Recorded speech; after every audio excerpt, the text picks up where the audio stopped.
Good morning, YouTube friends and family, and welcome to today's edition of the Wellness Homesteader. First off, if you are new to my channel, a big welcome. I'm so glad you're here. My name is Kim. For those of you who've been longtime subscribers, thank you for tuning in today. I do appreciate the time that you share with me. So you may be hearing in the background sort of a motor sound or a blower sound, and that is my other Magic Mill food dehydrator. So I actually started with one, doubled up this year because I just felt like I could be more efficient with drying herbs and different vegetables and things I like to dehydrate on top of my canning. So I want to share with you what is in here. It's smelling a little bit spicy. So here we go. I'm gonna flip you around. So this, I will link this below. This is my Magic Mill food dehydrator.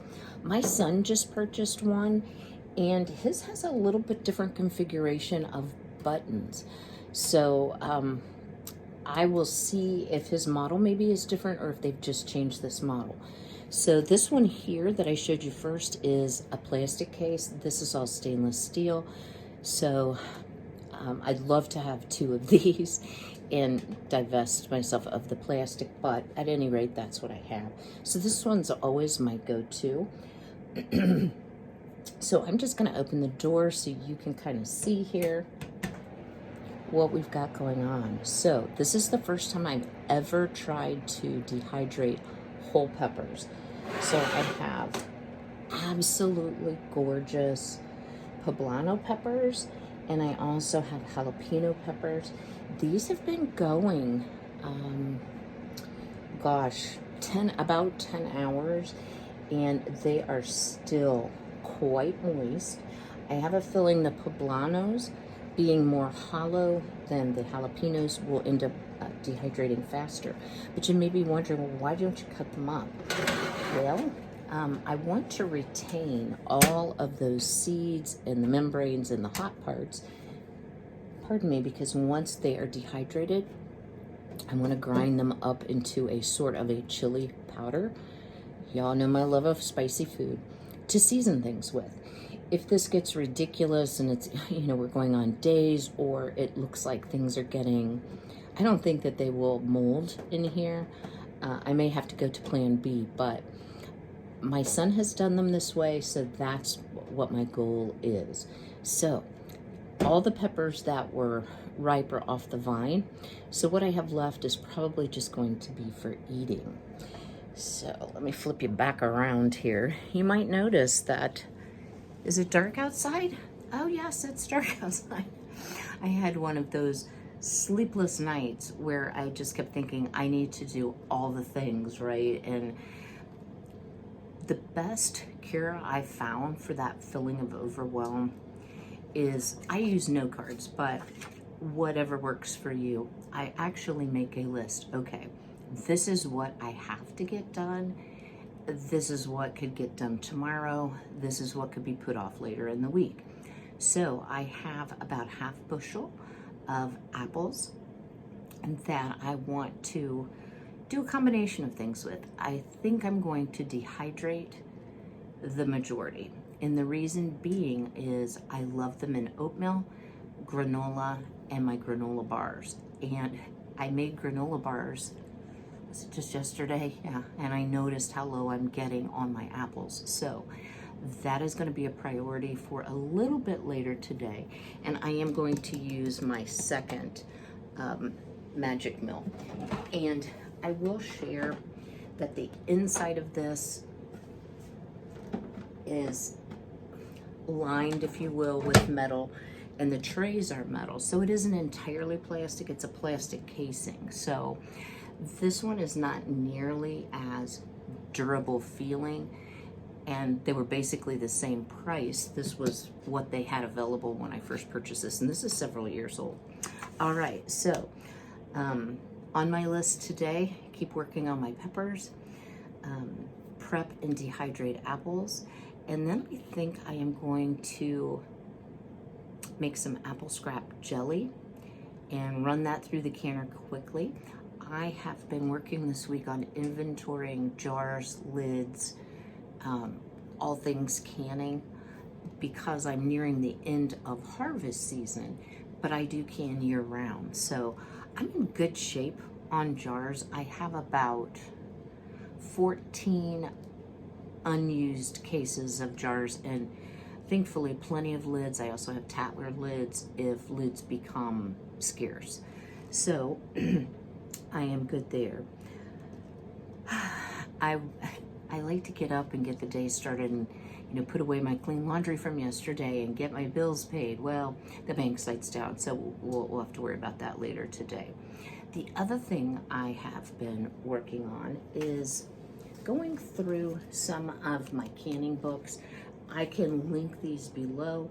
The Amish canning cookbook has a lot of different recipes, so as things come into season at the farmer's market that I might want to purchase, it's okay, Frankie. Frankie's having a little bit of a meltdown. He's like, my mama, there's a cat gate on the store. I don't want him in here because I cure my soap in here and I don't want cat hair in the soap. So anyway, he can see through the cat gate, but he's still having a meltdown. My apologies.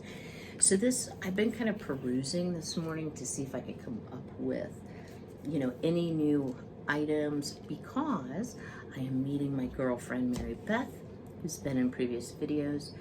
We have had a hard time connecting our schedules, so we are meeting at the grocery this morning. I only have like 4 things on my grocery list. I really don't need a whole lot, but it's just a time for us to get together, visit, spend a couple hours in the store. I know that sounds kind of like a lame fun day, but it really isn't, because I can accomplish getting what I need, kind of getting an idea ballpark on prices, see if there's any really great buys or sales, I guess you would say. The other book that I've been kind of looking through is The Complete Book of Home Preserving, and that is a ball book. And I did find a recipe for fresh herb jelly, and y'all know I've been trying not to waste any of my fresh herbs, and that is not a jelly like you would put on toast. It's not a sweet jelly, it's a glaze that you would use for meats. You can also put a little bit on like cream cheese on a cracker or that type of thing, kind of like, think hot pepper jelly but not hot. So I've identified that recipe that I need to probably make. And then on the recommendation of another YouTuber, I purchased this Canning for a New Generation book. Guys, I can link it below. So far, I'm not super impressed. It's more recipes for what to do with your already canned goods. I will say they do have a spiced apple canning recipe in here, hence the pink tag. That looks pretty good. So depending on how my apples go and how many I actually get, because I eat a lot of them through the winter, and we're not even close to the end of apple season here in Ohio, but it will come, and it just depends on how many more apples I want to purchase, whether or not I'm going to do the spiced apple rings, but that is something I enjoy as well. I did pull out my Dehydrator cookbook. This is a great book. They were a little bit vague on poblanos, so I looked on the internet, and there are a lot of people who do dehydrate their poblanos whole. I have had zero luck with stringing peppers. So you can take the pepper, freshly picked, string it by pushing a threaded needle through, string them up. I always end up with spoiled molded peppers, so that does not work for me, probably because Ohio is too humid. So that is not an option. So I'm sure I can get them dehydrated. My son did. He did not do poblanos, but he did a lot of different, like ghost peppers, very large jalapenos, etc. So if it looks like it's getting ridiculous, I will cut them in half. The reason I didn't cut them in half is because I don't want to have to deal with the seeds, being everywhere on the trays, in the food dehydrator, etc. And the air is a little less spicy if you dehydrate them whole versus cut. All right, on to what I've been so excited to share with you. So I have been on a little bit of a journey. I want to give a big shout out to Gay over at Apron Strings. Guys, I will leave a link to her channel below. If you have not visited her channel, she cooks amazing food and shares her recipes very generously. She recently started back into her journey of milling her own flours and baking bread from it. I'm a longtime bread baker. If you've been with my channel a while, you know I'm always seems like making bread. And I really thought because I was making my own bread that I was golden, right? Because it doesn't have preservatives or additives. It does have a short shelf life, if you will. But I share my bread with neighbors, so it's never been a problem. And you know, I thought, here I'm doing good. Well, I have been, on Miss Gay's advice, visiting another channel, and these people will not know who I am, guys. It's called Bread Beckers, and I'll leave a link below. B-R-E-A-D, Bread Beckers, B-E-C-K-E-R-S. And they have a business where they sell a lot of whole grains, and they also have some cookbook type materials, educational type materials. So I actually ordered 2 books. And the first one is their recipe collection. The second one is called the Essential Home Ground Flour Book. So the second one talks about how do you mill it, how do you bake it. This is, in addition to the recipes, an extremely educational book about the value of milling your own grains. Once I educated myself, I'm not an expert, guys. I'm sharing with you what I've just learned. I knew I needed whole grains, freshly ground whole grain in my life. So, although I have an attachment for my KitchenAid mixer, which is a grain mill, it really will only do like soft white. I think it might do hard red, but what it certainly won't do are things like chickpeas, kidney beans. I think it'll probably do lentils, but at any rate, it's not designed to be a full milling option. So I am super excited, guys. I have not even opened this box because I wanted to share it with you. Here we go. My Wonder Mill came. So let me kind of push the camera back, stand up, and I'm going to share with you what the Wonder Mill is all about and what my initial impressions are. So stay tuned. All right, well, I just opened the box and I'm super excited. The first thing that comes out is the user manual. So here is what this particular Wonder Mill, and I'll leave a link to it in the description box below to my Amazon affiliate store. Hard and soft wheat, oats, rice, dried pinto beans, dried green beans, popcorn, which is what you would make cornmeal out of, split peas, buckwheat, spelt, kamut, rye, millet, sorghum, dried mung beans, soybeans, dried field corn, and chickpeas. So those are things that, of course, my KitchenAid attachment, it's not safe to mill a number of those things. What you cannot put through a grain mill are items that are really high in oils. So like sesame seeds, nuts, you can put nuts, flaxseed, and also you don't grind coffee beans in it. So this is like well packaged. I'm pleased there. So it's super compact, and it does say it's the world's quietest grain mill. So I have just been super excited. The only grain I have on hand is hard red, so I'm not going to grind any grain today.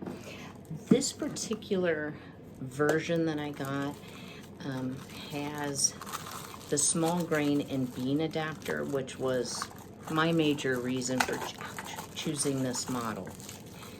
So, give me a second. Not the fastest in the world. Okay, so this adapter enables you to do garbanzo beans or chickpeas, tapioca pearls, coarse salt, amaranth, quinoa, and teff. And it says when grinding salt, be sure to discard the first 2 cups of flour of the next item that you grind. So it's just a little, yeah, it's just a little thing. I'll have to read the directions a little more thoroughly, but you're getting the gist of it.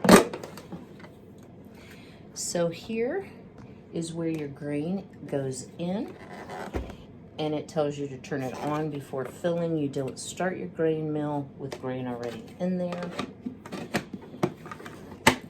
Then I know that there is, there's a hole right here, and that is what your collection chamber attaches to, and I'm sure there's a way, that this goes, and I'm probably, there we go. You know, don't read the directions, Kim. My goodness gracious sakes, that would be too easy. So grind in here, collects in here. Not real clear how the attachment works, but I would assume that, yeah. Okay, well that can't be right. Oh, so it has a large bean adapter and a small grain adapter. So anyway, I have all the things and I will be sharing videos with you all as I start down my grain milling and baking journey, as well as I want to share why I decided to actually go on this journey, because there are so many health benefits to whole grain. And one thing I did not realize, I thought I was doing myself like a huge favor because I was making my own bread and using a lot of organic flours and buying my flours in bulk, etc., etc. However, even though I'm avoiding the additives and perhaps preservatives from store-bought bread, guess what? Our flours in the United States today are so highly processed that they become devoid of many of the vital nutrients like our B-complex vitamins, vitamin E, etc. So the companies are then supplementing it back into the flour, which may or may not be absorbed or utilized by our body.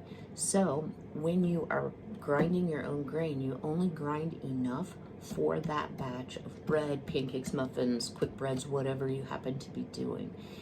And in that way, you preserve the nutritional value. I have shared many times that I want to make Ezekiel bread, so I have all the things on order from Azure Standard to do that. That's why I needed the grain mill with the attachment for the beans, because there are kidney beans and I believe pinto beans both. And the reason you combine the grain and the beans is it gives you complete protein. So drop me a comment below. What do you think of the Wonder Mill? Would you like to be able to grind your own grain? And if so, what would you make with it? All right, stay tuned for some more.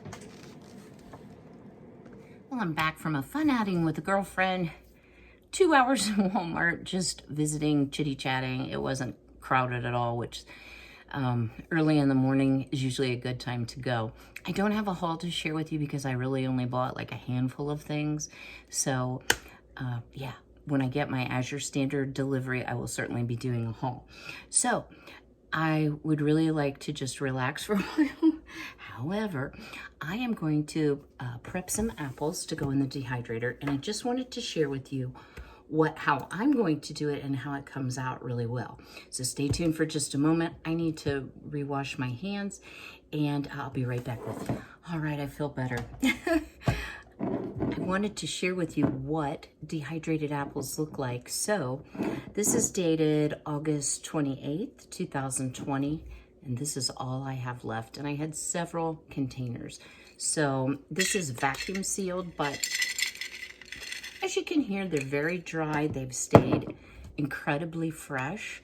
I used some yesterday. I did reseal the jar. I probably should have used them all, but I wasn't sure when I would have time to get these dehydrated. So very, very simple. What you want to do is wash your apples, and I have these beautiful Cortland apples. And this is a Victorio corer peeler. I love it because it really, really saves my hands. So I might have pulled the apple back a little bit further, but you'll be able to see in just a second. What it's doing is it slices the apple super thin, as well as takes the peeling off. So this apple was actually a little large. So there you go. And I will take off the slices that have the peel on it, or just simply take the peel off. But I'm going to save all of my apple scraps and cores because I'm going to make some apple scrap jam. And that is probably going to be a separate video, but I just wanted to show you how simple it was to peel. Then you just take your pieces, put in your, oh shoot, I didn't take the peel off that. Let me grab an easier piece and throw a little on the floor. You guys probably wouldn't notice that if I didn't always call attention to it.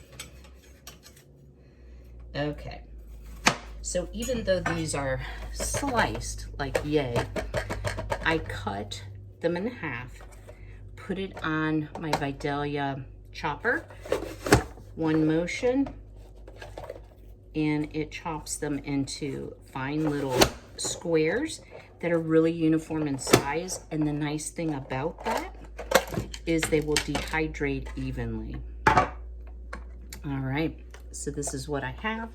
I have a bowl of just room temperature water with a little bit of citric acid. You can use lemon juice as well in it. And as I'm throwing the apples on the floor, as I'm taking care of this, I will just continue to dip them here, and then they will go on my dehydrator trays into a 125-degree dehydrator for 10 to 12 hours, and I would just check them. You want them to feel dry. You don't want them to be crisp exactly, but you don't want them so leathery they still feel like they have too much moisture in them, because they will spoil in the jar even vacuum sealed. So I hope you've enjoyed today's video. A little of this, a little of that, lots of harvest time. And I will probably have more harvest canning type videos coming up. I have not forgotten about the pantry video, guys. I did get my big shelf. I've got my Azure order on order, but it won't be here until October 1. So as I'm organizing and straightening my pantry, I am planning upcoming videos on how you too might prepare for a longer term food storage, or for winter, whatever the case may be. So if you've enjoyed today's video, please give it a like. That really helps me out a lot, helps my channel.